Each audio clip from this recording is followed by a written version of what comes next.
Mrs. Tuttle, we're ready to go?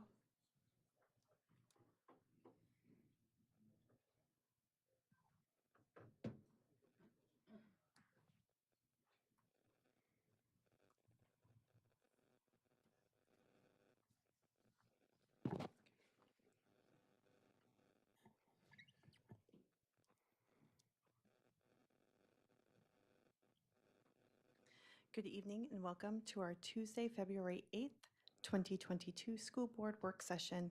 The time is now 6:04. The school board would like to take this moment to respectfully acknowledge we are residing on the traditional land of the Dene people.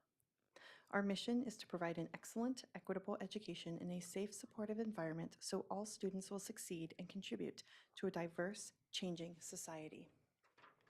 Mrs. Tuttle, can we please get a roll call? Mr. Sampson is expected. Mrs. Matheson is expected. Mr. Doran?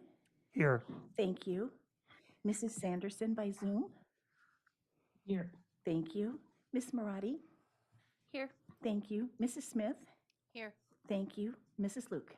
Here. Thank you. The board has a quorum. Perfect. Thank you so much. Agenda item, elementary school boundaries and attendance area discussion and work. Core value, center everything we do on the student and student learning. The board at its February 1st regular meeting voted to close Anderson Elementary School and Joy Elementary School, repurpose Nordale Elementary School for district alternative programs, and shift to a 6-8 grade middle school configuration. The administration will present a plan for revising elementary school boundaries and attendance areas in preparation for these changes. And with this historically, while this is an administrative and operational decision, this time is to inform the board and community of the impending changes, as well as ask questions and ensure transparency throughout this entire process. Mrs. Moline, we'll turn the time over to administration. Thank you. We do have a short presentation here that we'll walk through, and our goal is to explain the process that we went through and kind of where we landed and our rationale behind it. So another thing that we're very aware of and sensitive to is the importance of the timing. Families, students in these particular schools are facing a lot of uncertainty. So the quicker that we can give them certainty and say, here's the school you'll be going to, we can start to ease some of that that concern and that angst about what's coming next. So we'll start off, and before I do, I just want to express my appreciation to the executive director team and the hard work that's gone into this process. It was a lot of work to work through all of this. So I appreciate that the time and energy and effort they put into it, and especially Ryan Hitton, who was our software driver on working us through all of this. So I appreciate their work on this. So if we'll go to slide 2, this kind of is just a recap of the things that we are facing and hoping to add clarity to tonight. And we looked at this kind of in the buckets, one being closing Anderson and consolidating it with Crawford. That's a very different kind of a move than what Joy and Nordale are facing. So that's kind of one bucket of work. And then we have closing Joy and closing Nordale, and then our middle school changes. So we'll go to the next slide. That'll kind of launch us on our process. We started this process with a piece of software that Mr. Hinton can manipulate, and we set a baseline. And our baseline was based on geography. So we simply took the lines and made them geographically look equal. And then after we set that baseline, we started working through some of the other factors in this delicate balancing act of, the redistribution of populations from geography. We also looked at building capacities and what these boundary changes would mean to each building's capacity. So at first, we drew the lines geographically, then we looked at capacities. Well, some of those lines had, some of the elementary schools at a really large capacity and others at a small capacity. So we adjusted the boundaries to kind of equal out the population with geography as a consideration. And again, each one of these considerations made this delicate balancing act. So we had a combination of kind of an equal distribution of student capacities, geographic location, and then the next layer of the balancing act was the looking at the economically disadvantaged student population, where they were falling in the redrawing, and balancing out that factor. So we have this delicate balance that we're creating, and then we, as another layer of consideration, we had the potential of neighborhood growth. So where are homes being built, where's homes projected to be built, and that was kind of the last in the balancing act as we kind of came to this map that we're going to look at tonight. So the first map we're going to look at is the existing boundaries. And you should have, these are printed as a part of your packet, so you'll be able to see them on your paper and up here. So this is what our boundaries look like now. And if you have any question about it, they're identified by the first letter of the school's name, and then the number after them would be routes or zones or neighborhoods. So then on the next slide is a larger view of that same map that we just looked at. So the first map is the in close, where you can see each of the smaller neighborhoods, and then this one brings it out a little larger so you can see where the school boundaries play out. And then this next map is our close view of the new boundaries that we're looking at. And just a few things that I want to point out about this map is the proximity of the students to the school itself. So there was a group of students that were on post at Fort Wainwright that were going to Hunter. So now they've been folded into the Arctic Light school community. So I'm going to just pause and see if we have any questions about this particular distribution. The next picture is the large view.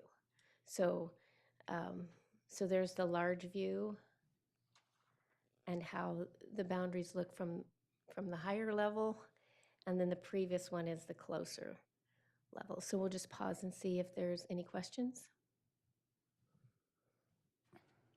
Ms. Marati?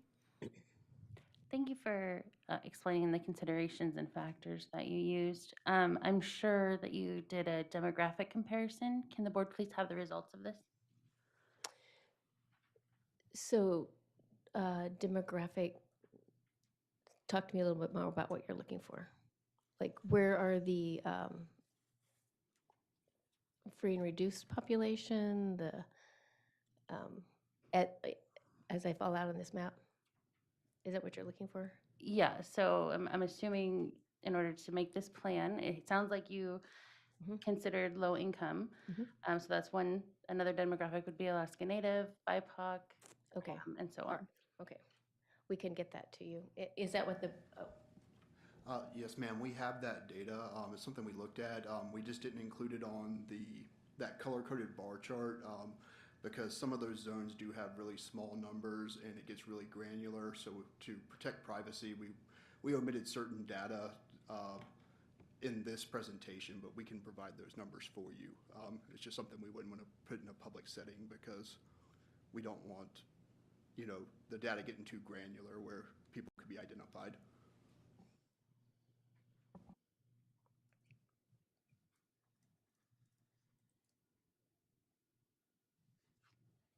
I'm wondering if maybe, as clarifying, maybe we can get the data, the current data for the schools, and then demographics for the schools, and then get the proposed demographics for with the new school boundaries, rather than just the changes, but holistically what the schools look like now and what the proposed demographics will be with the changes.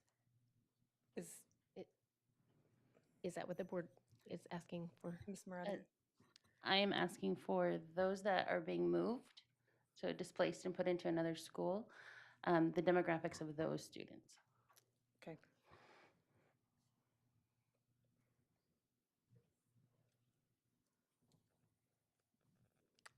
Other questions? Mr. Doran? Thank you, and thank you for the work that you're bringing forward. I just wanted to say that, yes, I also had the diversity question on mine, so thank you for bringing that forward. So it's several of us asking that. Building off that, directly related to it, I'm concerned in terms of the Title I ripple effects that has come up in a lot of conversations and questions from people. So as you're putting this data together, are we looking at, we're closing 2 Title I schools. If I remember correctly, Anderson is no longer Title I, is that correct? Yes. Okay. So we're closing 2 Title I schools. Is that going to reduce the number of our Title I schools? Are we going with this redistribution? Will that give maybe more schools that'll be eligible?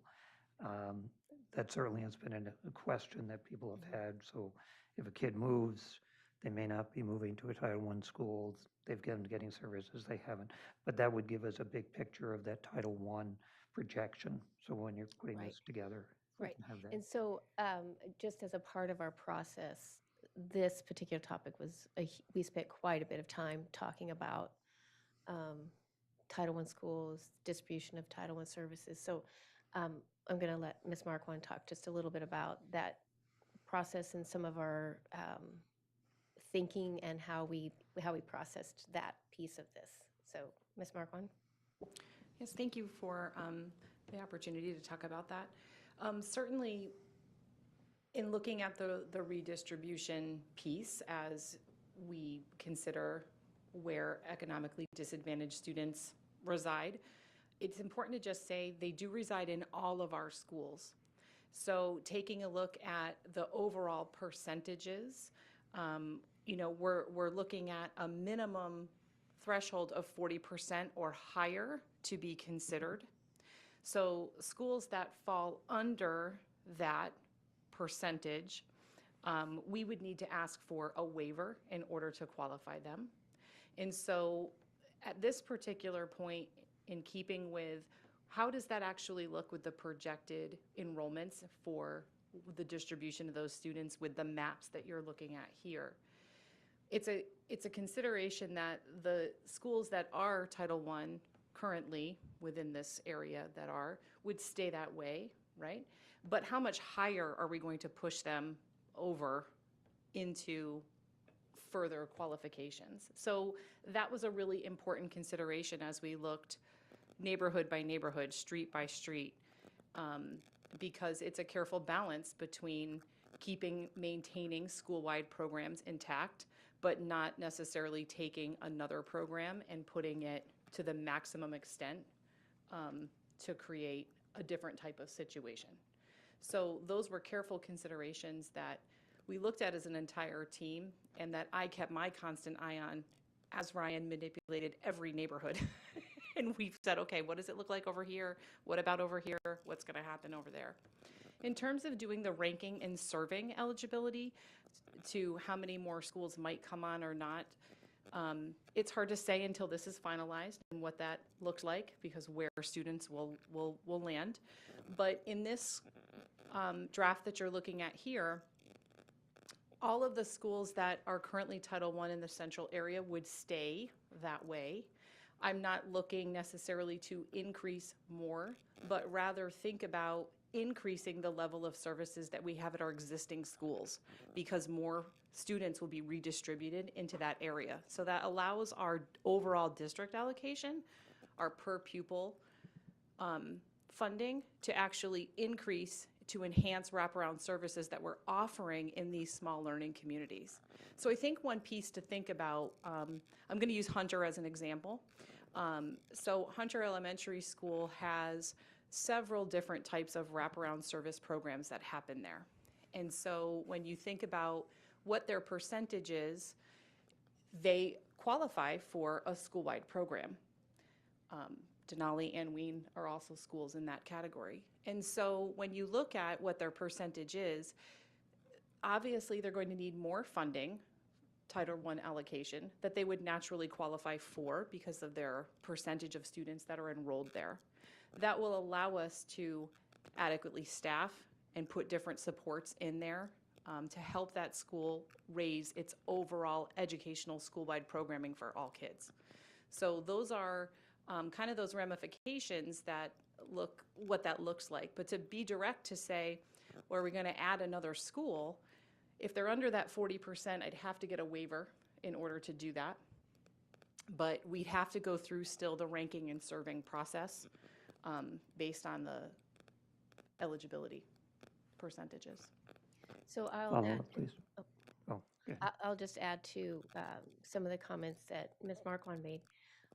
We realize fully that our data that we have now is not that reliable or that accurate, because one of our indicators are the free and reduced lunch, and because everyone gets the free lunches, we don't have the people filling out the paperwork, and we're not able to follow them. So the numbers that we used, we actually went back to 2019 numbers, I think, and those were the numbers that we were working off of when we were identifying, students that would qualify for Title I services. Ms. Marquand, did you have something else to add?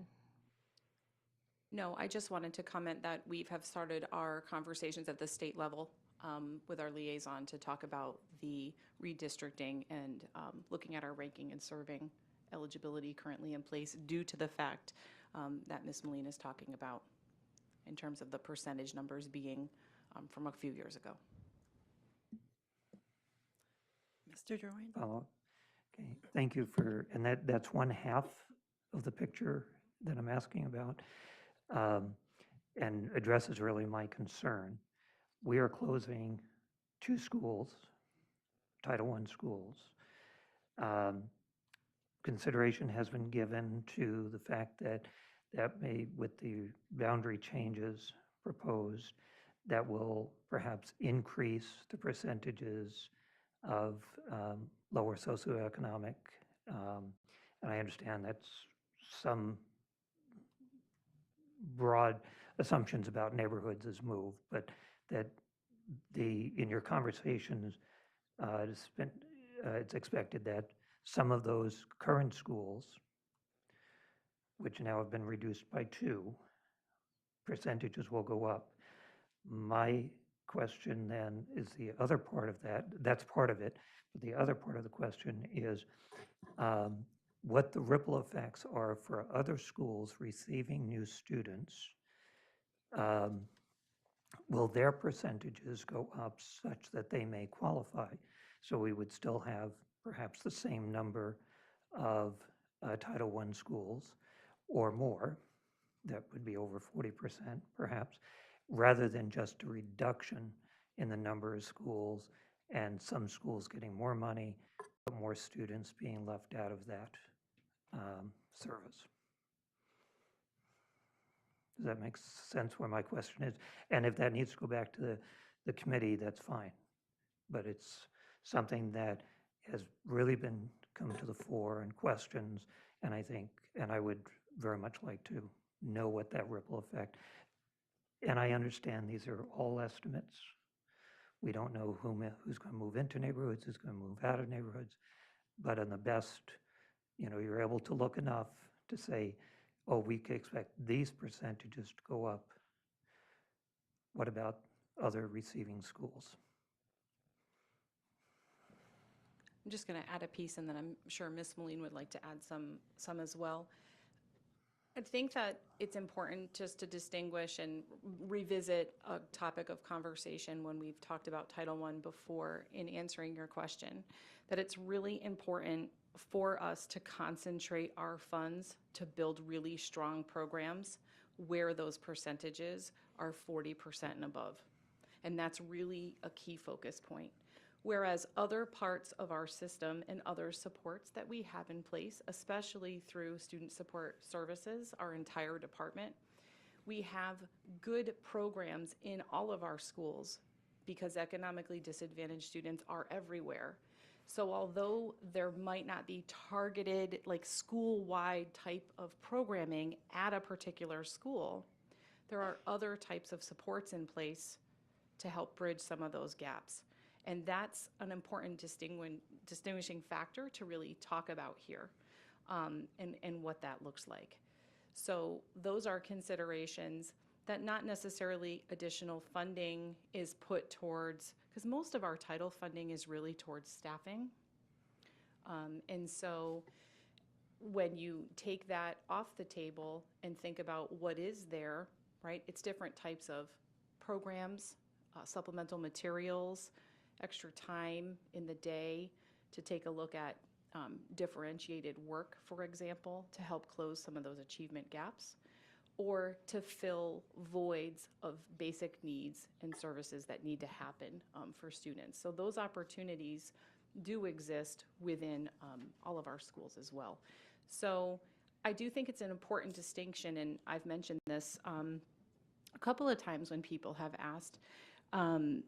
It's important to say that our district chooses to use the funds for school-wide programming, not targeted assistance programs.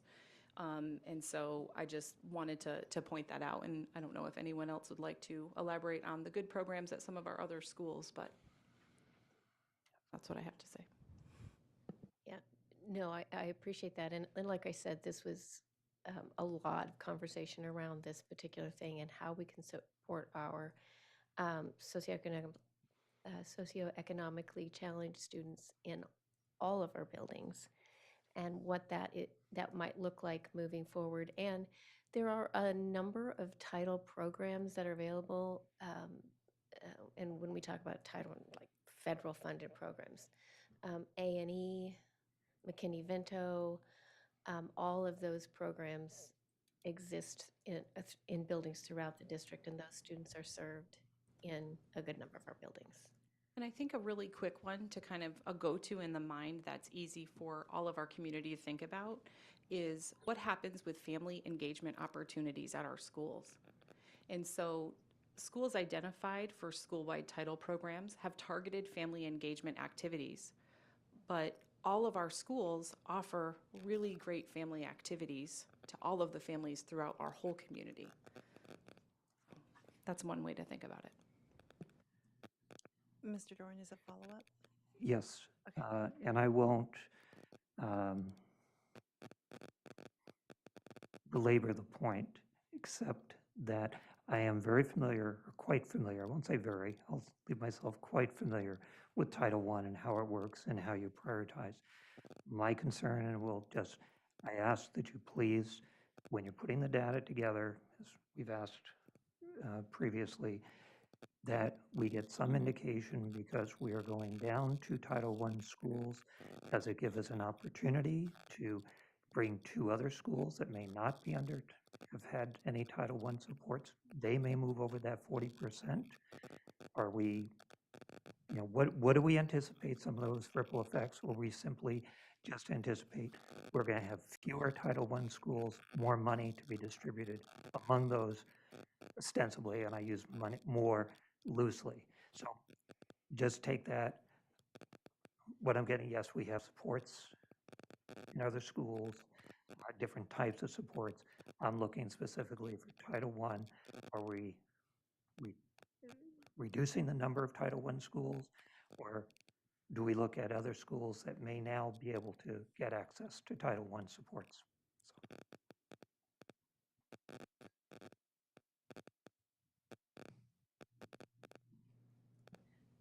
Did you have a comment? I mean, I think that point is taken. Without looking at a waiver to look at raw data today, I would say we're not looking to bring additional schools on, but increase the overall programming that we have. However, we haven't solidified all of that piece of the data yet.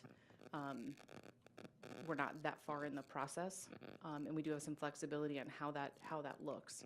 So our 40% and over does not bring additional schools on. It reduces the number and keeps it that way and increases the dollar amount at the existing schools that are staying mostly intact for those two title schools, to be really clear on that response.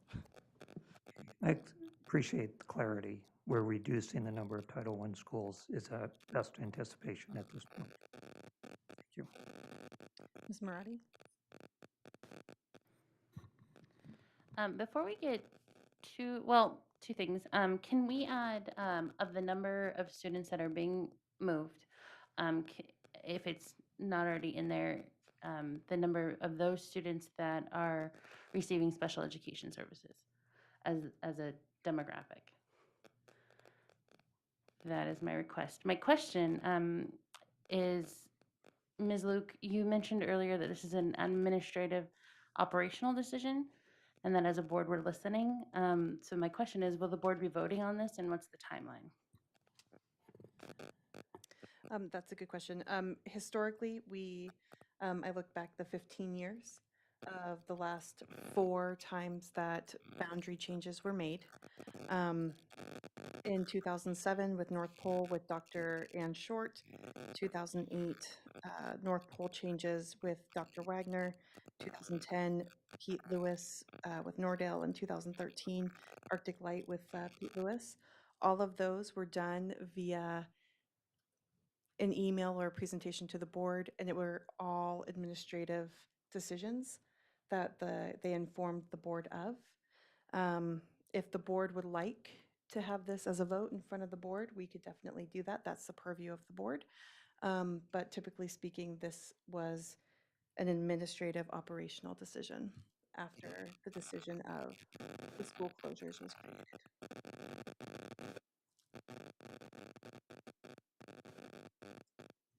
Oh, Mr. Coriel? I have, excuse me, I have current numbers for the 3 schools, and just to put it in, that sounds terrible, I'm sorry if I move. Just to put it in perspective, this is the total population that includes the preschool students and the students in other district programs that they're not necessarily at their home school at that point. But total, as of February, at Joy, we have 94 students receiving special education services. Nordale, we have 70, and Anderson, we have 49. And we have that broken up by program as well. So we have our resource students who are solely receiving speech language services. We have it broken down with students receiving services in their intensive resource, extended resource, and the preschool programs. Yes, Ms. Marati. Thank you, Mr. Coriel. That was very quick and helpful. But my question, when it comes to demographics, I'm looking for not just the 3 that the board chose to close, but we've recently found out that there's going to be moves from schools that were not closed. I want to know the demographics of the students that are being displaced. So that includes those that are being moved from a school that's currently open to another school. And just to clarify, I had spoken to Mr. Hinton today, and our data person created a report, and the report that she worked on has every student at an in-town school that is receiving services at an elementary school but not in a district program. So everybody in resource and receiving speech language services and other related services. And Mr. Hinton, and again, I just gave this to him today, but he said he can do the same kind of run of material of data to see where those amounts of students would be moved into different schools as well. So that's something that he said he's able to do for me and is coming. That's awesome. Thank you.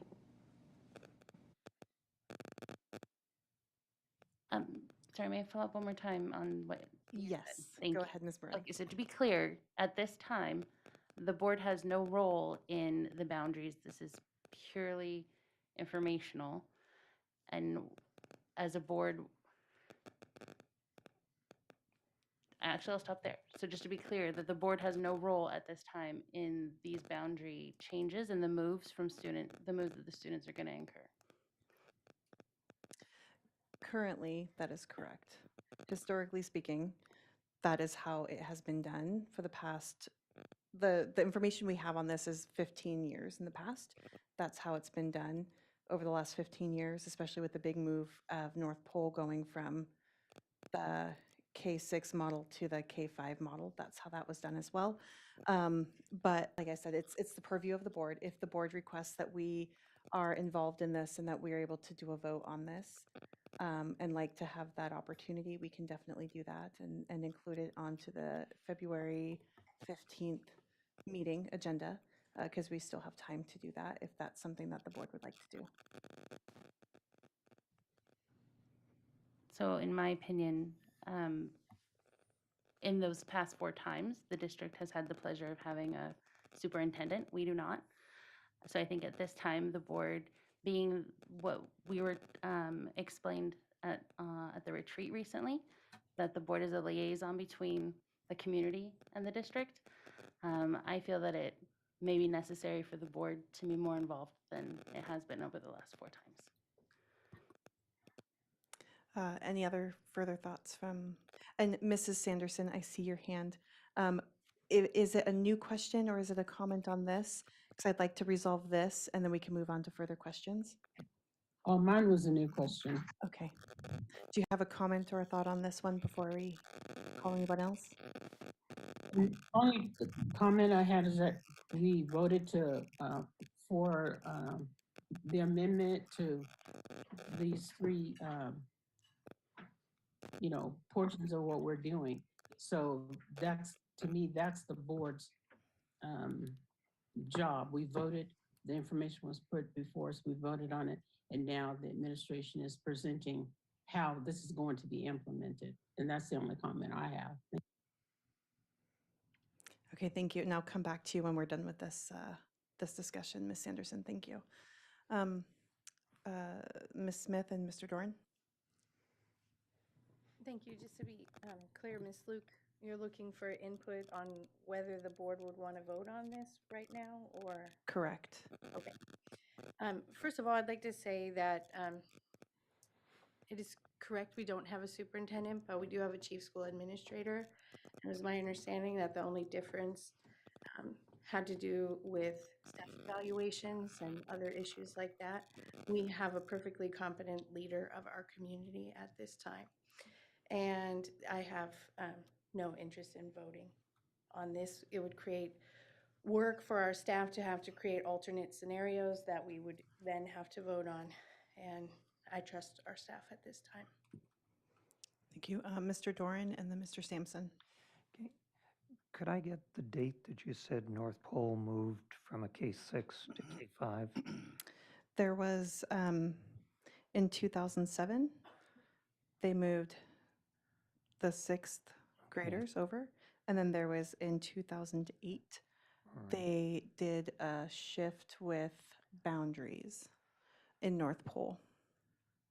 Okay, And if you would like Thank to you. see the paperwork on Now that, we that- can send that to you. That's fine. I can go back further than that. I'll get the further information. So to the point right now, I'd like to get the information. I'm ambivalent about whether it should come back to the board at some point. I think that right now, this week and next week, we are really making sure that the information is out there. I would not preclude it coming back to the board, depending upon whether we get the information or not. But at this point, I'm willing to continue to make sure we can ask the questions and that we do indeed get the answers to our questions for clarity. Mr. Sampson? Thank you, President Luke. Really quickly, I'll echo the previous comment in my trust and appreciation for our Chief Operating Officer, not to mince words, and I don't wish to detract from her role as the leader of our district. We're splitting hairs there. As far as the subject that's at hand, that being elementary boundaries, I can say that I'm not interested at this point in time in trying to micromanage the staff, the administration in regards to what's been presented today. Thank you.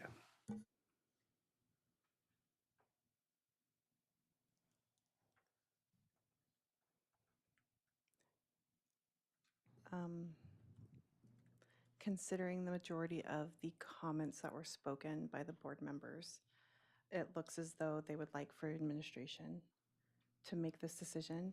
May I make a request that we do have a presentation, whether it's during your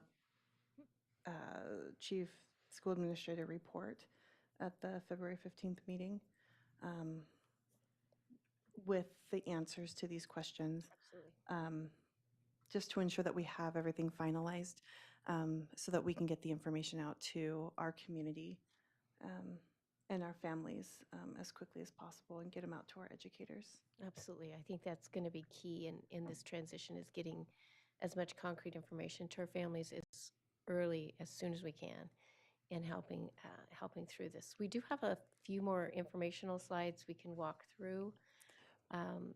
Ms. Moline, before we go to that, Ms. Sanderson has been waiting to ask Oh, a okay. question. If we could go to her first, and then we'll go back to the slides. Mrs. Sanderson? Thank you, President Luke. I was just curious of the email that came in with a question. I looked back over the information this afternoon. And can you talk to me about those 13 students in J6? And would it be more prudent for us to move them, include them in a different setting, or what are we doing with the 13? And if you just look at J6, that's the area I'm talking about. Right. We have a couple of conversations still yet, and J6 is one of our conversations. And so with that, I'm going to call on Mr. Hinton to talk about that particular group.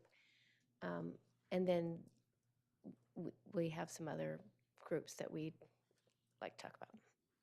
Thank you. Yeah, so yeah, we're still discussing stuff like J6.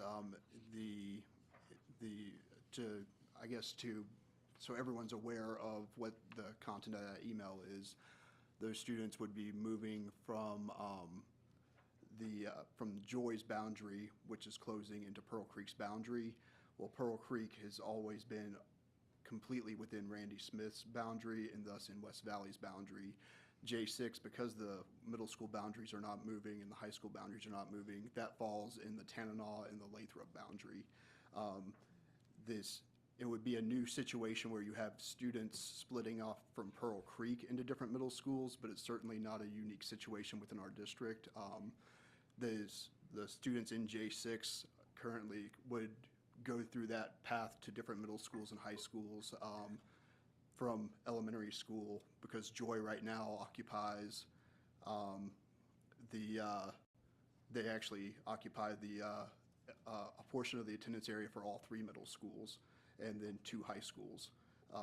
So U Park is also another one where you have students who will go off to Ryan and will go off to Randy Smith. And then from Ryan, you'll have some that will go off to Lathrop and then some to West Valley. All the students from Randy Smith will go off to West Valley. So to keep it nice and short, it's definitely something we're considering, but it's just a reality that without redrawing all of the secondary boundaries as well to align with elementary schools, and it's still, you're going to get some weird distributions of students trying to align those boundaries between different grade levels. So did that answer your question? Yes, ma'am, thank you. Okay, so, and we'll talk a little bit more about middle school boundaries as we move through this process. So if we'll go to the next slide, and you have the full, Can we turn the time over really quickly to Mr. Dorn? It looks like Oh, he had a I'm sorry. question on this one. This is to our second slide on the process. And you made a comment during that, I believe, and I wanted to make sure I heard it correctly. And then my other question, I guess it's H5, that's going to go to Arctic Light. They are all, that section is all on post now. right, so if you go to the current boundaries, Right, you can see that little group there. right. In I just don't know the post line. So Oh. they are all on, did I understand that correctly? You said they are currently all on post. Yes, all the students on post are now in the Arctic Light boundary. So they have been coming off post and going back and forth through the gate. Okay, that answered a question I had later. And then my question regarding that process, could you tell me who the work group was? Who the discussion happened with? All of the executive directors, plus Mr. Hinton, Mr. Gentry. Dr. Ott, Dr. Ott was a big part of the conversation. yep, Jenny Randall, Jenny Randall from our federal programs group. yep, ESEA compliance officer. They were all a part of this. Okay. Were there any conversation. community members or stakeholders involved? No, this was an internal process. Strictly internal. Great. Thank you. So I believe anyway, that's fine. That there was no community or stakeholders involved. No, and the timeline was driving that a lot. Prior to the final vote, we'd done several different scenarios and run this process through several different options. So realizing the timeline that we're on, we had those things kind of brewing underneath the surface. And then after the vote, we brought it up to the surface and did a few more looks at it. So we could be ready in a timely way to get this out and bring some stability to families and students. Okay, so community and stakeholder, anyone who wants to have a voice in it would send an email to the board and administration, since this is an internal process. Right, and we've had, And absolutely. testify next week. Yeah. And at subsequent board meetings. Yeah, we've had a number of emails just come to us and then to the board as well since the packet came out. We met with principals this morning, talked through this very presentation and the materials that you have with them. They had some good questions. We were able to answer some of their questions and comments, and a lot of them around special education and our Title I schools. So as far as input from them before we did this, not. But now that we have this draft boundary, we have had it out, and several different groups have seen it and given input. Okay. And President Luke, from your research of the last three boundaries, those also did not have any community or stakeholder input, as far as you know? It looked as though within all of the communication to the board, it looked as though it was all done administratively. All done internally. Mhm. Great. Central office. Thank you. All right, thank you so much, Ms. Moline. Okay, are you ready for the next? Yes. Okay, so the next slide here is that larger view. So we were just down looking at the communities and went out to larger view. And then the next slide, you also have this information in your packet all on one page. I think it's on two separate slides, but you have it all on one page in your packet. And this goes to the where students move. This is just kind of a visual to where students are going and from which schools they're going to. And it also kind of speaks to that question that we'd addressed on several different our FAQs and all of the sessions that we had, that there was a possibility that students that their building wasn't closing may indeed go to another school. So this kind of lays that out, and then in the far column there, it tells you kind of the notes or the rationale behind each one of those moves. So if you look at Joy, which is in the red there, you can see the distribution of Joy students to 5 different schools. 5 different schools, but also if you look, and this would have all been seen on the boundary maps. This is just a different way to look at it. So there's a group of Anweed students that are going to go to Pearl Creek, and that was to balance out the enrollment and align those capacities a little better. So also a group of Anweed students are going to go to Hunter, and again, that was in proximity to the school. They're a lot closer to Hunter than they were to Anween. So that was another part of our conversation was the idea of, especially our Title I schools, being in close proximity to their building. Parent engagement opportunities are a lot easier for families. Walking opportunities, transportation is a reoccurring challenge for some of our families that receive Title I services. So putting them close to their school was a consideration that we did quite a bit of work around. Some of the Hunter students are going to be going to different schools. If you look at the Nordale students, most all of them are going to Anween, except for Birchwood. And those students in Birchwood will go to LAD because it's across the street. And there was a little bit of a concern that Trainer Gate was the thing that divided the Birchwood homes children and their school. But because of that, they'll have a bus.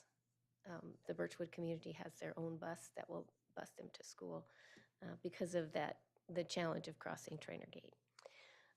So there are, as you can see, a few places where students that their building didn't close will be going to another school.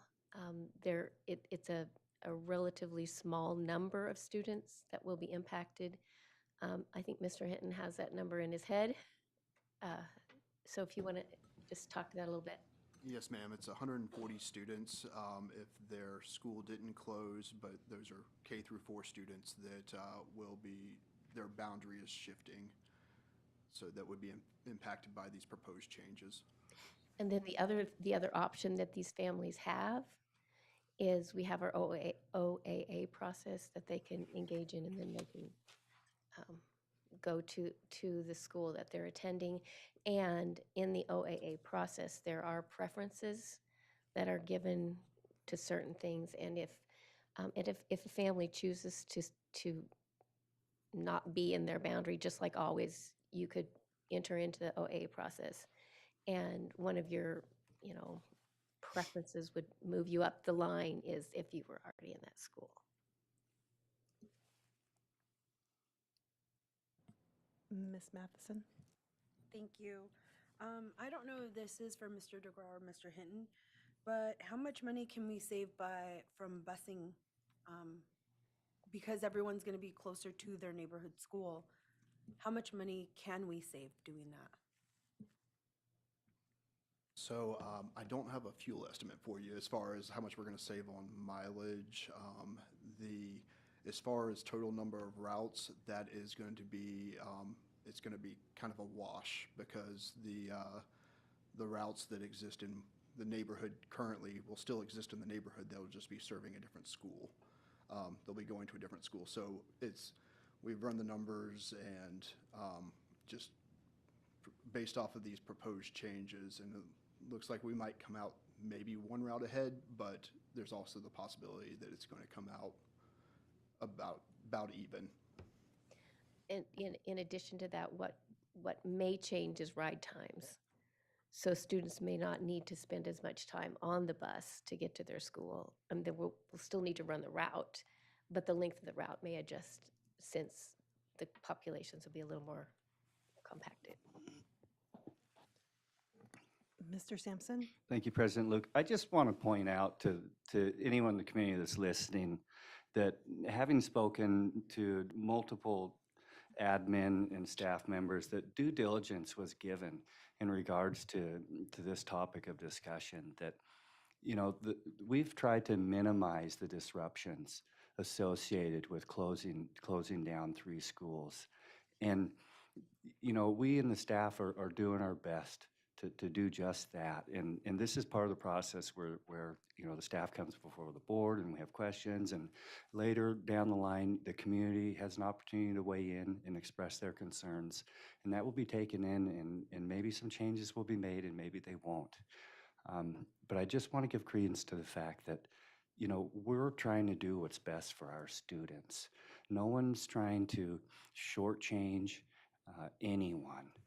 And I just hope that everyone understands that. Thank you. Mr. Doran? Talking about bus routes, when you say number of routes, are we talking about the full routes, about that 126 number or so? Or are we talking about the reduced number of routes that we thought we might have, which I believe was about 97, 98, somewhere in there at the beginning of this year because there weren't enough drivers? Or are we talking about our current number of routes, which are, I believe, 60 to 70 right now? And we still, so if you could address that question, and I'll have a follow-up. Yes, sir. So we're talking about the minimum number of routes. I mean, obviously, we want to get back to the minimum. We want to get back to the 120 routes, but we're talking about the 97 routes for that minimum service, which we're not at right now while we continue the rotating closures. But that's the number we're referring to. So bare minimum, of course, we don't want to be at the bare minimum. There's a lot of routes we'd like to break up, but in order of priority, we need to get to the minimum before we can start breaking up routes and start adding in service. So our best projection is we will not have full bus service next year. No, sir. I'm not sure if I understood the question. We can't make that estimation at this time, Mr. Doran. Our full intent is to have full bus service, and that's Durham's intention. Okay. But we can't project right now whether or not we'll be at full service or not. Okay. Or that we can be at minimum service. A lot more likely that we'll be at the minimum Right. service, and you know, It's a so range of uncertainty. way better Okay. odds that we'll be at the minimum. My other question then with that is, you mentioned there'll be the same number. However, 2 factors, was this considered that, like particularly with Nordale, they have majority of students that walk who will now be bused, so that where they get 2 buses now, they would have, one could readily anticipate there will be more buses. And if we're now busing 6th graders who would have walked to school, how do those 2 factors play into the number of routes? So actually, we do transport through the majority of Nordale currently. The only part of Nordale we don't transport is above Farewell. So Farewell and below in Hamilton Acres, Island Homes, and in Birchwood, we do transport. Traditionally, we have 3 routes in there. Currently, we only have 2 routes in there.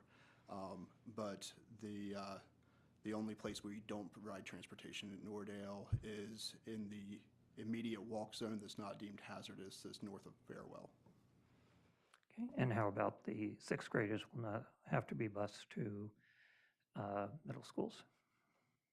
So the sixth graders, if we're talking about, are we still talking about Nordale's area, No, sixth grade, or we- just we sixth have grade? we have the whole Fairbanks area that's sixth graders.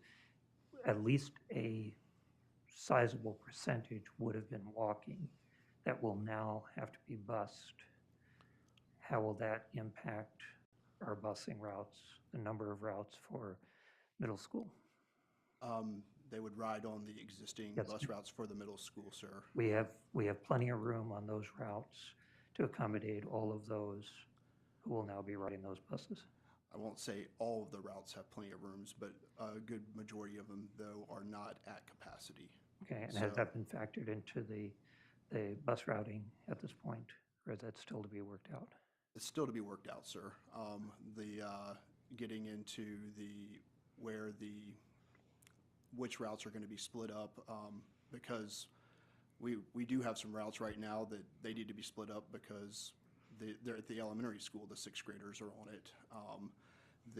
Maybe that will take the pressure off of those elementary school routes, and so we can focus on the middle school, high school route that may needs to be split up. But yeah, as far as getting too far into it, we haven't dug into it that much. Okay, and I don't want to overburden it tonight, but I think given the problems we've had with busing and the fact that if we cannot provide the busing, we will be looking at more parents having to transport and what that may mean for them and for traffic around schools. I'd appreciate as the administration goes forward with this and goes back next week that we have some maybe further information on that. And I know not all of this is in our control, it's our contractor, but it is a piece that we have not been able to provide the busing this year. And we have no premise right now, from what I'm hearing, that we really have any assurance that we would be able to provide the busing next year. And yet we're doing all this movement. So. Mr. Sampson? Thank you. Ms. Dorn has a good point. There is no assurance for tomorrow in reference to the busing. That is on our contractor, but that contractor, Durham, is also in the same boat the rest of this country is in. In reference to Ms. Matheson's comment to the financial savings regarding changes to busing routes and the increased or decreased costs of those changes, as has been mentioned by Mr. DeGraw, in his estimation that it will be, or maybe it's Mr. Hinton, a wash or minimal. I just want to say that I'm of the opinion that the cost savings, although the dollars, not to detract from Ms. Matheson's question, that's all important, but that wasn't the deciding factor on the move that we decided as a board. If it was, then it was a deciding factor of the move decided by the board, and we made the decision to close 3 schools, repurposing one of the 3. It's a valid question. What's the deal with the buses? We don't know the answer to that. I know the community wants to know the answer to that. We don't know the answer to that. We're hopeful. At the end of the day, it might cost us a little more money. It might not. I'm going to say that it didn't play into the equation when it came to making tough decisions in regards to the solvency of the district. And I wish we had all the answers for Mr. Dorn and the community, but we don't have them. And whatever you come forward with at the next meeting, maybe it's based on some more data, but it's conjecture at best. And so, we're going to hope and pray for the best outcome possible, and we're going to support Durham, and we're going to do what we can to support them and make sure that we have kids that have rides to our schools.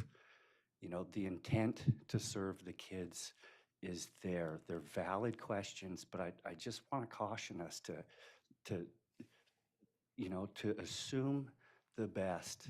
You know, let's speak life into what we have going here. Let's support the decisions and look on the good side, the positive side of things.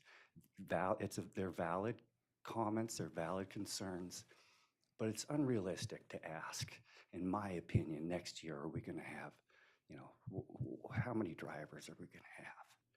You know, we're going to have what we're going to have.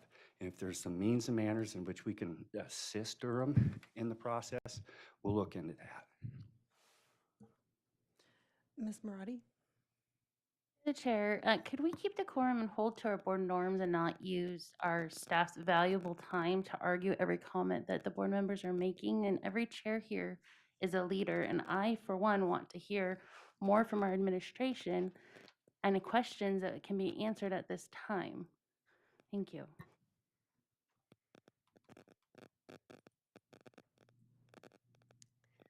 Okay, I'm sorry, more questions? Mr. Doran? Go ahead, I'll keep the question and it'll come. Okay, so the next slide that we have is also in your packet, and it's the proposed boundary changes. And this is the first half of the page that you have in your packet. And this is just kind of a snapshot of the capacities for the buildings that we're going to. This first one is the North Pole Elementary area and the North Pole Secondary area. And the reason that we included this one is so you could see the Crawford capacity once that consolidation is done. And you can see it, the subtotal average for the North Pole area elementary schools is about 73% capacity. So there's still room, and for the North Pole area secondary schools, there's still plenty of room also. Then when we go and look at our elementary schools, our in-town elementary schools, again, you can see the subtotal average is about 70% capacity. Our middle schools fill up a little more. And again, those capacities are what is within the realm of normalcy in most places. On the high end of normal, but not necessarily alarming in any way. They're higher than we're used to seeing, but nationwide standards, not high. So then this next, we'll just pause. Any questions about the capacities rate? Mr. Dorn had asked for this additional piece of information that should be on your podium there, that has that last column of the proposed boundary change percentages. So that information is available to you as well.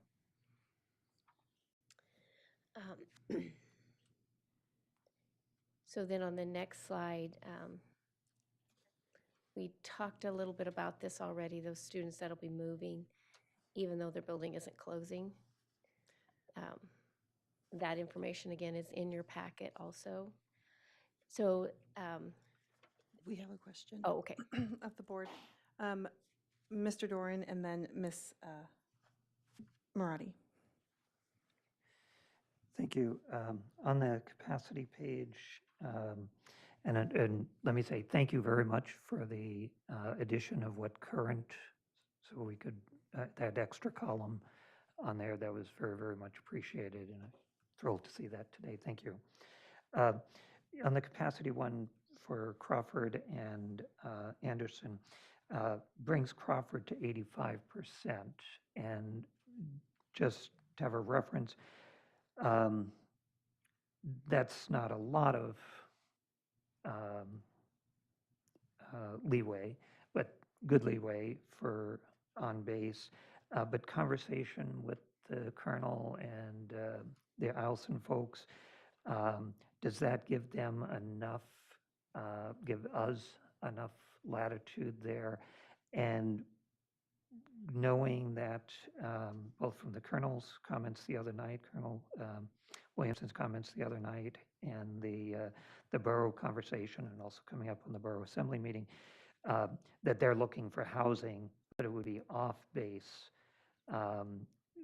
Thoughts in terms of how that housing, has there been conversation around that? What its impact? Has it been factored in this? Is it just one of those unknowns? And I just, in context, I know the F-35 projections at their most aggressive growth still left us space. But if you could just say how that played in coming up with these numbers.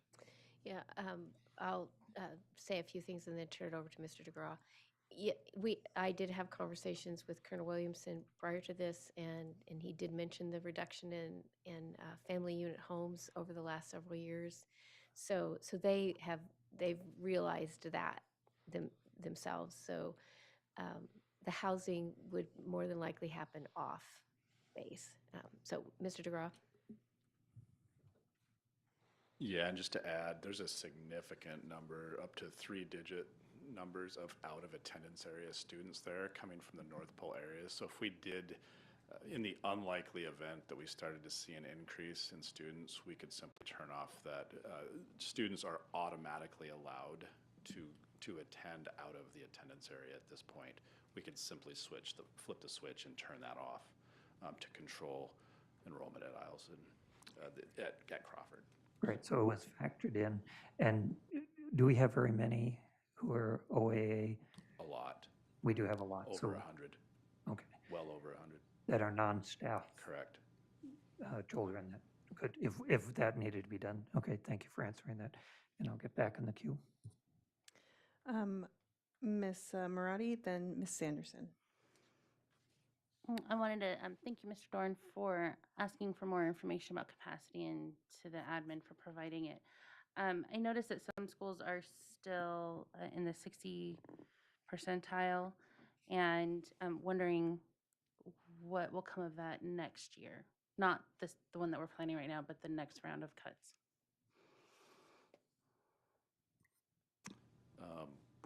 Are you asking, I'm not sure what your question is, Ms. Marati. Will they be considered for, due to their capacity still being low, to be closed?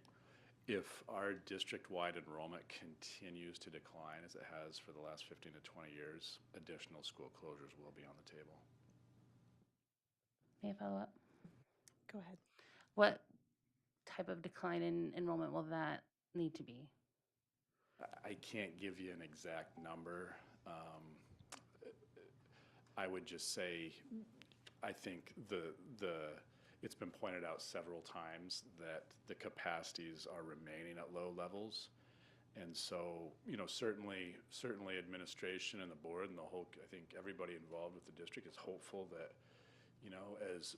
as COVID dissipates, hopefully, we've thought that, I've thought that 8 times now in the past, and it hasn't happened yet, but as it hopefully dissipates here going forward, as we can return to some normalcy, I think we're all hopeful, and it's possible we'll see somewhat of an uptick of students returning to the school district.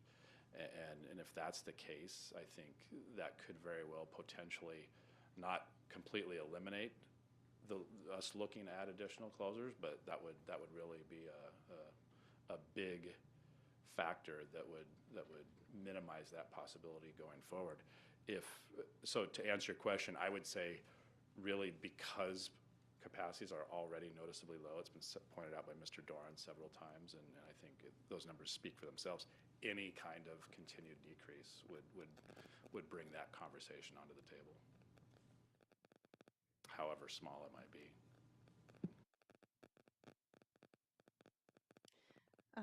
Ms. Sanderson? Thank you, President Luke. I had a question or comment first. Question to colonels. Have you noticed any of the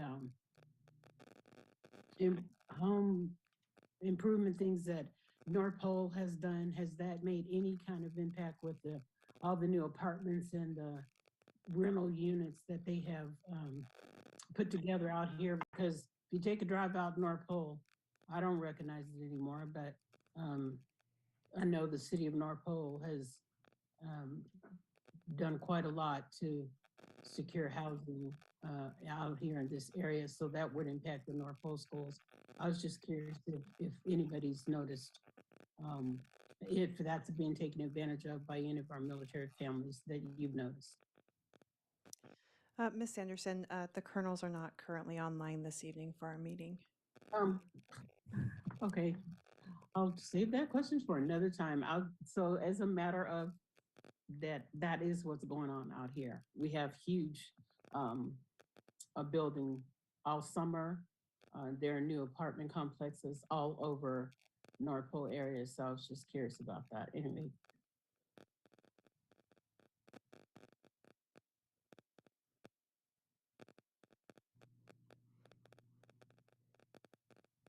And just a real brief follow-up to Mr. Doran's question earlier, if we flipped the switch and turned off OAA attendance at Crawford, there is capacity excess in those North Pole area elementaries to receive those students, to correspond with that growth that we're seeing occur. Thank you. Mr. Doran and then Mr. Sampson. One of the questions that I had was about the projections, because it's been mentioned a couple times here now by staff and by board members that there's a real possibility for at least consideration of closing another school next year.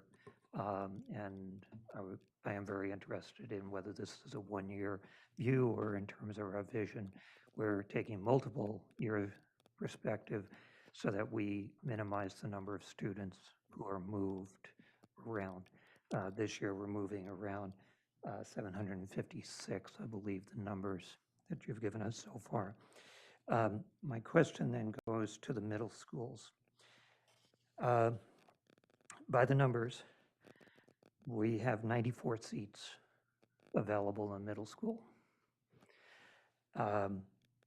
One of the questions I have is in terms of looking at that, not in terms of seats, but room availability. I'm thinking particularly the district-wide SPED programs, which I believe each of the middle schools has at least something. But I know I was at one middle school last year where 3 rooms are district-wide. So that impacts the number of seats. So actually, we come closer to 100%.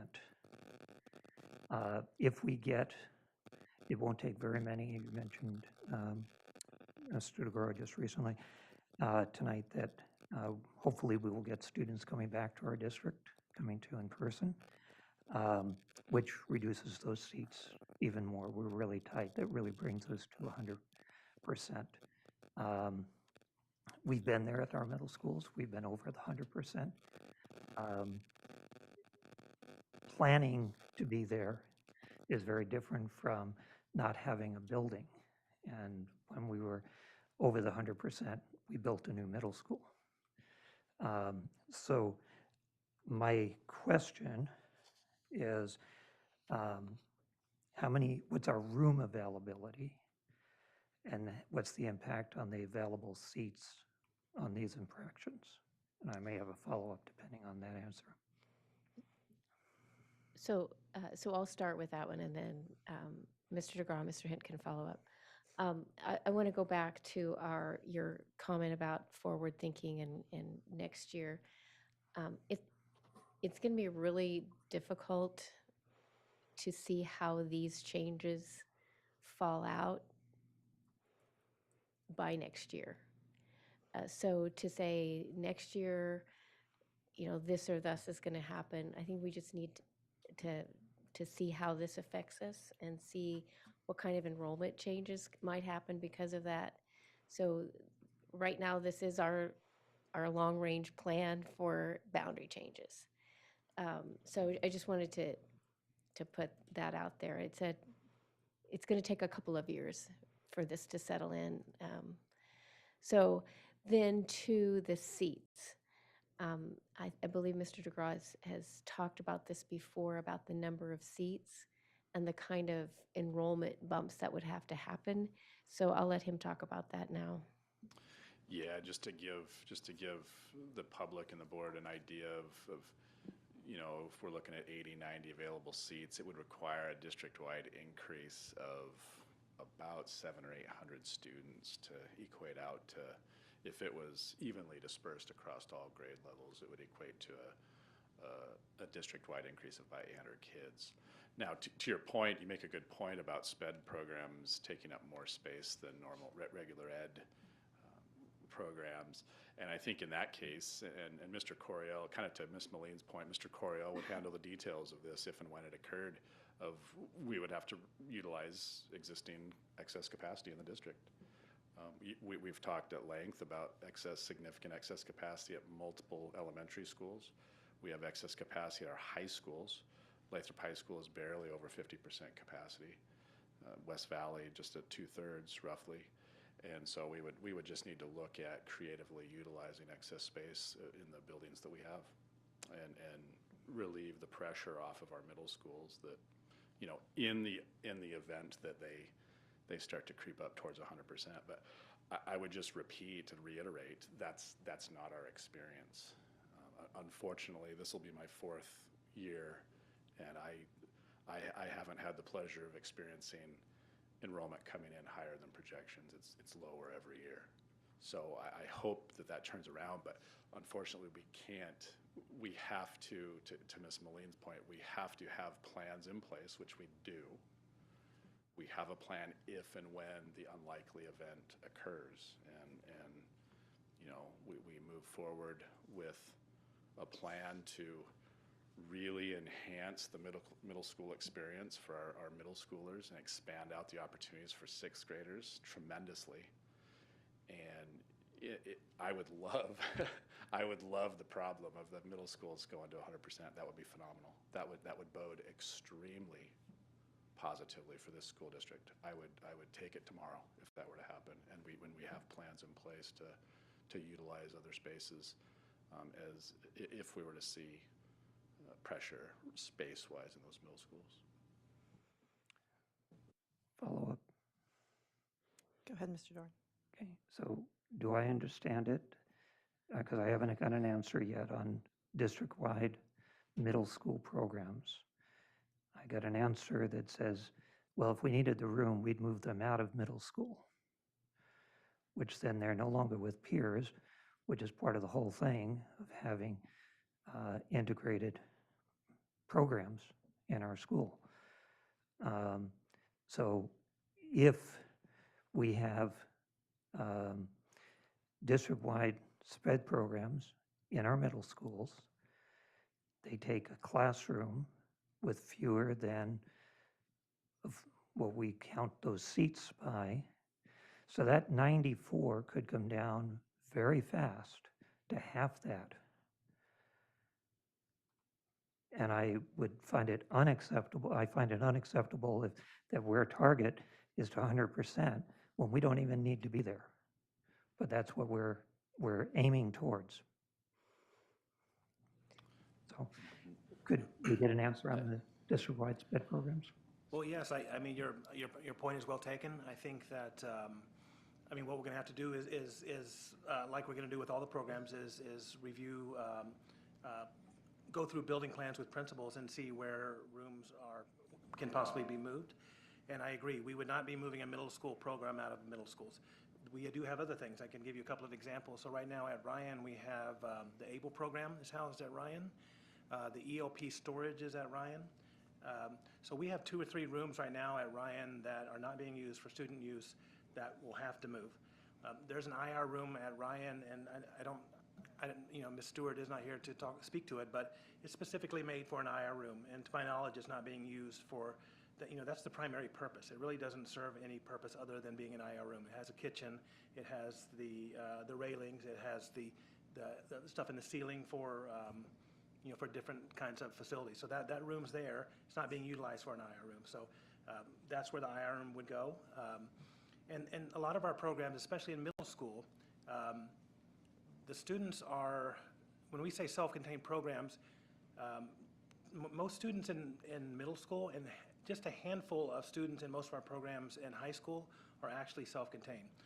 They may have a space where they can go, maybe they have a social skills lesson, or they have a place to cool down, et cetera. But on a middle school campus, typically 5 of their 6 classes are going to be within a general ed setting or within, if they're taking academic resource. So it's a possibility. And going through those rooms without having gone through the schools yet to be able to look at spaces, I can 100% completely understand your point.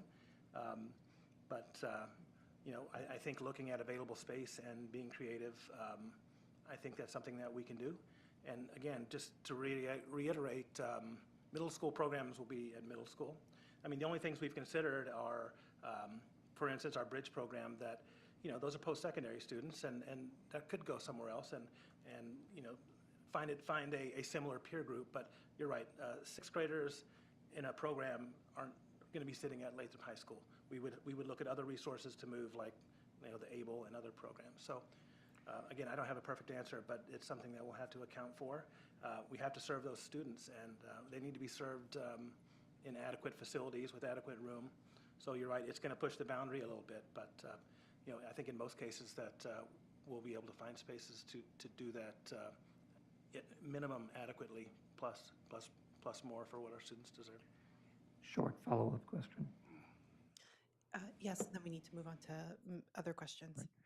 Right. Okay, so currently, how many district-wide programs do we have in each of the middle schools in town? We have, at Tannerall Middle School, we have one intensive resource program, a single classroom. At Randy Smith, we have two classrooms. They're kind of a hybrid. They were called our SR programs. We're kind of getting away from that, but we have 2 district-wide classrooms there. At Ryan Middle School, currently, we have an ER program, a single classroom. Thank you. Mr. Sampson and then Ms. Marati.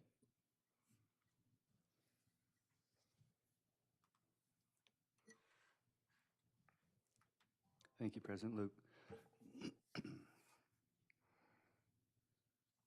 I just want to point out that next year is next year, and there's a difference between plans and options.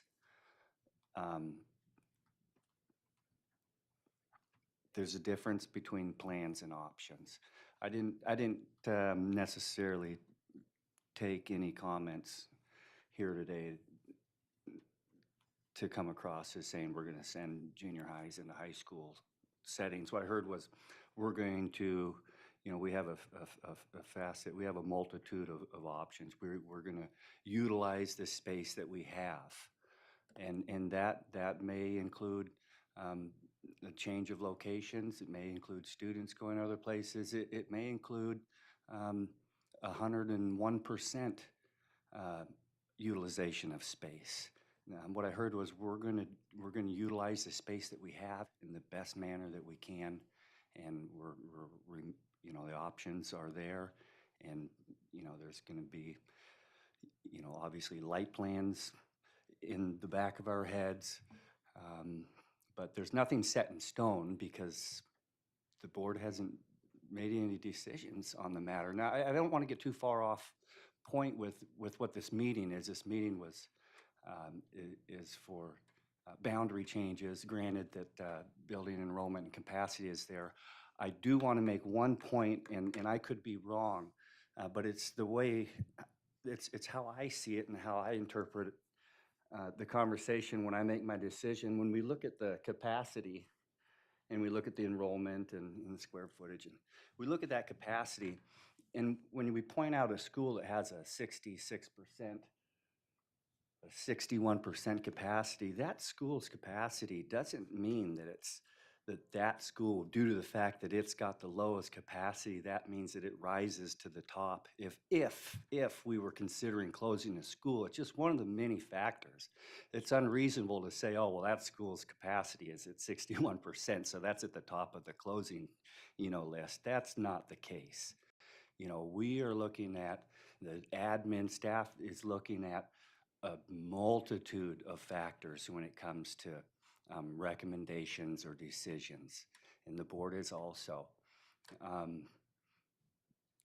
I just want that's the way I see it. I couldn't fathom that the administration blindly, in a limited mental capacity says, well, this school's 61%, so we're going to recommend closing that school. No, we look at the overall capacity of our district. And so I just want to ease any concerns of schools and parents and family out there that, when they look at their school and their capacity is low, that has no bearing on that particular school being pushed to the forefront, in my opinion. That's all. I'd like to, talking about anything about school closures in the future, anything, I'd like to stay on point when we talk about, we're talking about boundary changes tonight and any kind of changes that are happening within our student populations at our school. And I'd like to kind of stay on topic as we move on to be effective as we move forward.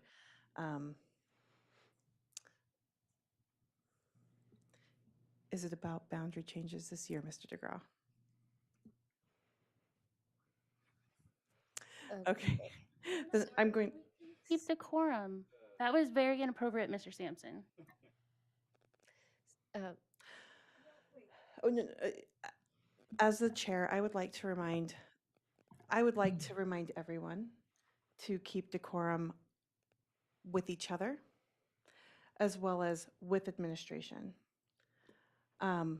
We have an incredibly talented administrative crew here that has worked tirelessly over the last number of months to ensure that while the decision was not voted on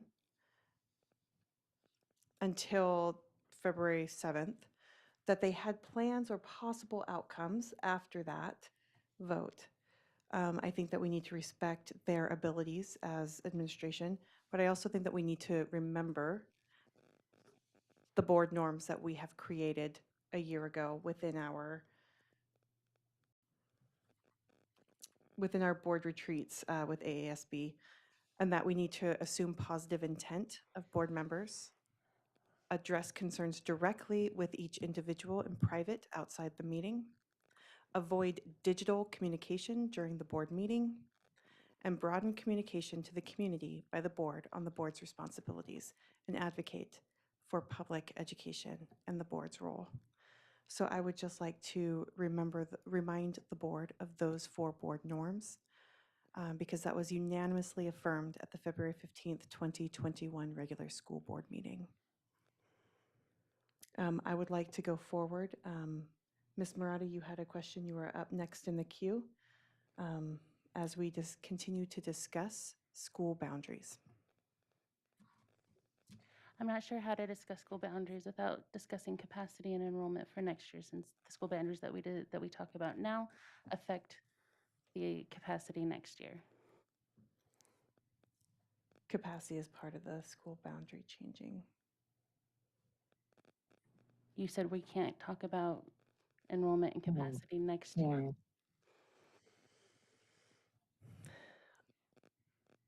When we talk about the possibility of a school closure in the future, that is not what our topic of discussion is tonight. Our topic of discussion is boundaries of school and all of the things that were provided to us by administration in the packet that we received, which also includes enrollment and capacity. So that's what we're going to be discussing tonight. So if my question has to do with potential enrollment next year, am I allowed to talk about it tonight? Yes. Thank you. Admin stated at the last meeting that potentially 4,500 students will be coming back to our district next year.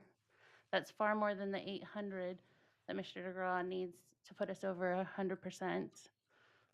How are we, so if that happens, how's the district going to address that? So I'm a little confused to the 4,500 students coming back. So the 4,500 was in reference to homeschool students that are currently in the community. I don't think there was any intention to imply that 4,500 students that are homeschooling are coming right back into brick and mortar schools. We know many of those students and families are happy with homeschool. If they want to come back into our brick and mortar schools, we will definitely welcome them back and figure that problem out. As Mr. DeGraw said, that would be a great problem to have, but we'd also welcome them into our best homeschool program that we have in the district.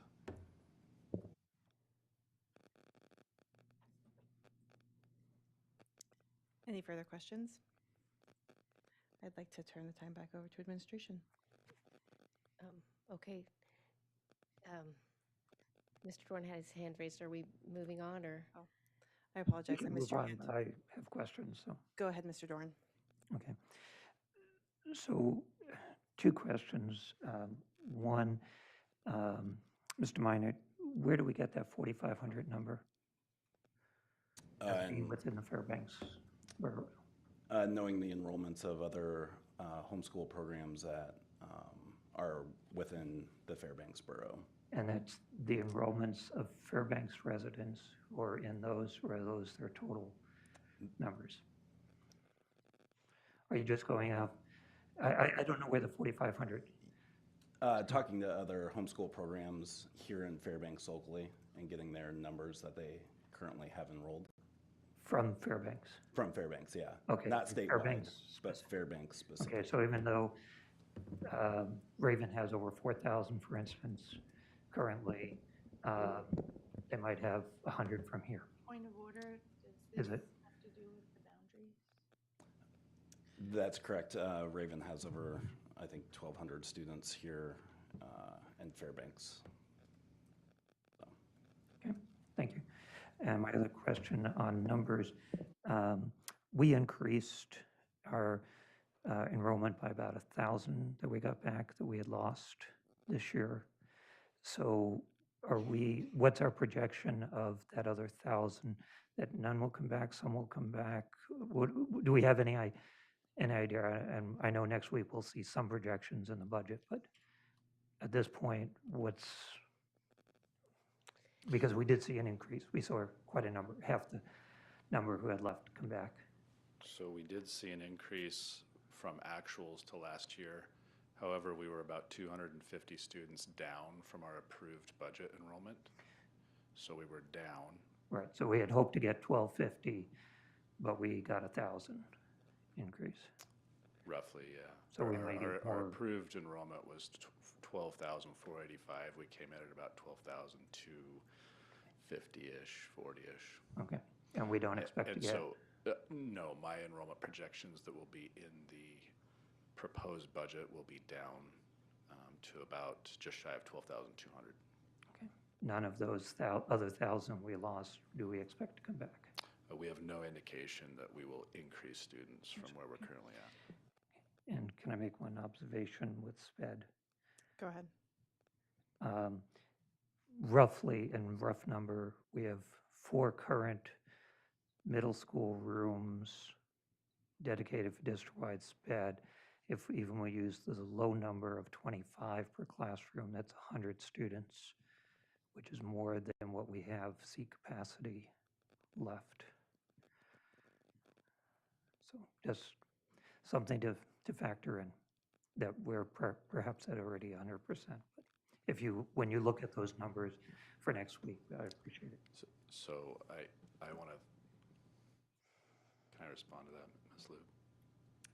Sure. I want to thank Mr. Coryell for clarifying my comments. I didn't intend to imply that we were going to move middle school programs out of middle schools. I do want to portray the message that we have options and we'll do our best to most effectively utilize our facilities that we have in our school district to meet the needs of students. And that's what we intend to do.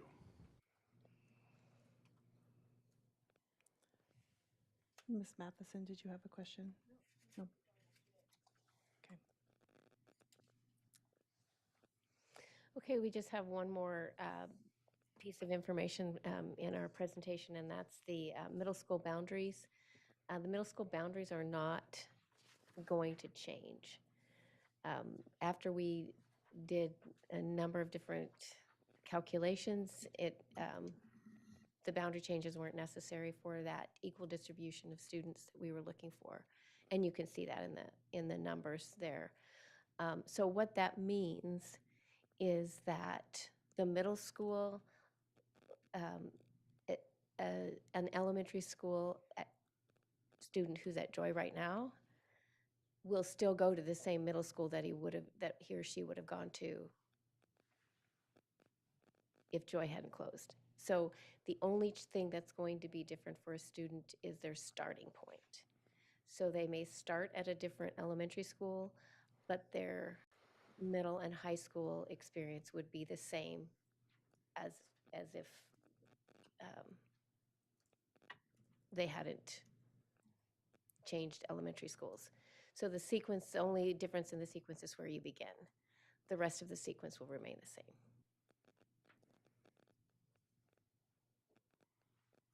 Ms. Matheson? Because there's no key, I'm assuming that. Yes. Thank you. So pink, Mr. Hinton.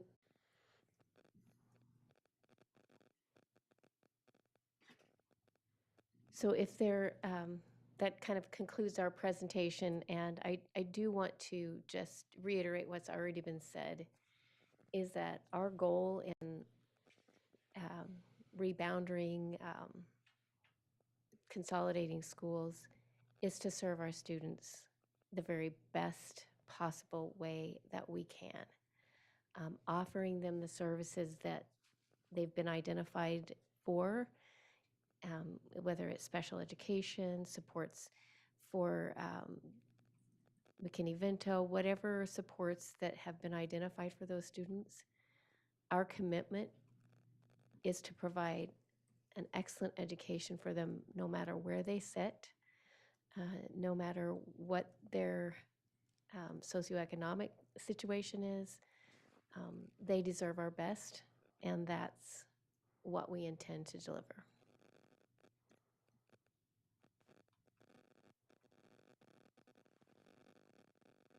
Mr. Doran? Thank you. Could you update me? Am I correct that Barnett still has a very small attendance area? I know it did when it was opened. I don't believe that's ever been changed. So, Ms. LaPont, you want to speak to the Barnett population? Yeah, there's a very small walking area to Barnett. I don't even know if it really could squeeze onto the maps the way they are, but, so there's no buses for that. Right, And so right. that's part of the reason of why Ryan doesn't keep track of that, is because it's simply purely a Right. walking zone. Okay, I just wanted to make sure, because that is part of our boundary. That's, I know it's Yeah. very small, and I do understand that those numbers have been increasing for enrollees from And that walking area. Right, and I don't think that this, that there's any intention of changing that right now. Okay, thank you. The other question I had was, when I look at the capacities, about half the schools grow in capacity under these proposed changes, and half lose capacity. Two of the losses that are rather significant are 11% for Wood River and 6% for University Park. Was any consideration given to that? Is there a reason why those took significant drops? Mr. Hinton, you wanted to speak to that? Yes, sir. So, yes, ma'am, and yes, sir. Let me get my notes here. So it has to do with, Ms. Moline was speaking about, like, the process we went through, like, first considering geography, then trying to balance out students. A lot of the areas that were closed, so Joy and Nordale, the schools essentially shifted east. and as we balanced out students, that's why Ann Ween has areas that are going to Pearl Creek, Denali, and Hunter. Hunter has areas that are going to U Park and Arctic Light, and then U Park gave up one area and picked up a Hunter area. It's the fact that we're still at 70% for the Fairbanks area schools. We were at 68%. And I mean, looking at the percentages from before, when we had schools at 55 and at the 66 percentile range, we're still at that 70%. We're 2% more, but we're still trying to spread those kids out evenly. But there's just, with the way where the schools are located and where the boundaries are currently situated, without a significant change where we would see a lot more disruption, where we're moving a whole lot more boundaries around.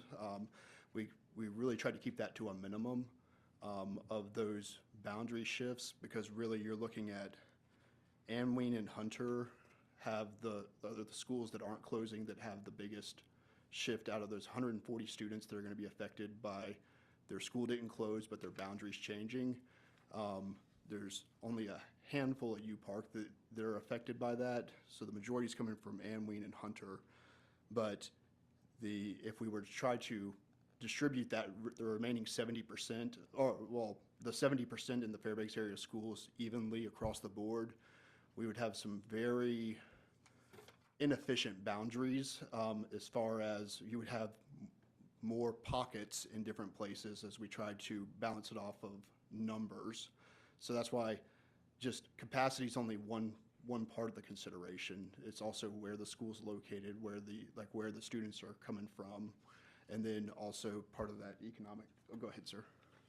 Well, and just to finish Mr. Hinton's points, the specific example of Wood River, the drop in percentages, because Wood River, if you notice, isn't picking up any other neighborhoods that they don't currently have. Their boundary remains unchanged, so it's simply the net loss of the sixth graders.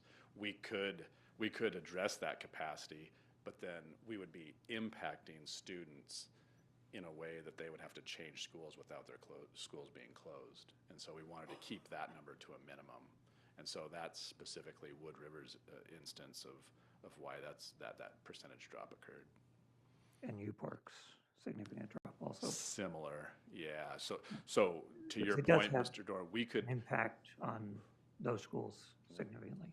we could, well, and I will say this, we've talked about lower capacities at different schools, and I would just submit that lower capacities at middle schools have a bigger negative impact on the student population.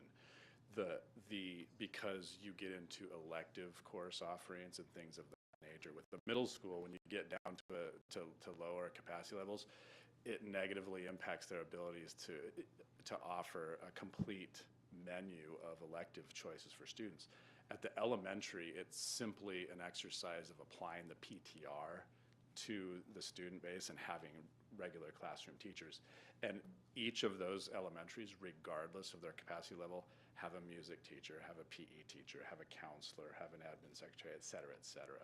So I would just submit that the lower capacities at the elementary schools aren't as significant of an issue as they are at the secondary level because of just the nature of the delivery of the education. So, but yes, some of those capacities did drop, and we could remedy that on a purely capacity basis, but then we would be impacting students in that they would be changing schools without and they wouldn't be attached to Joy or Nordale. So it would increase that 140 students that are slated to change schools, even if their school didn't close, that 140 would go up. So. Thank you, and we can at a private moment have a conversation about elementary, middle, and high school, secondary variations and considerations. Thank you.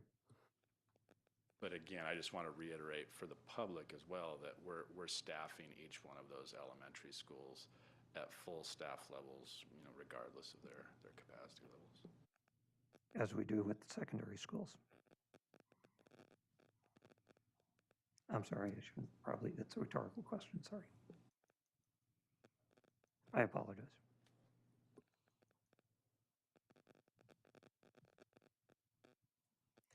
Anything? That was all we had for this evening.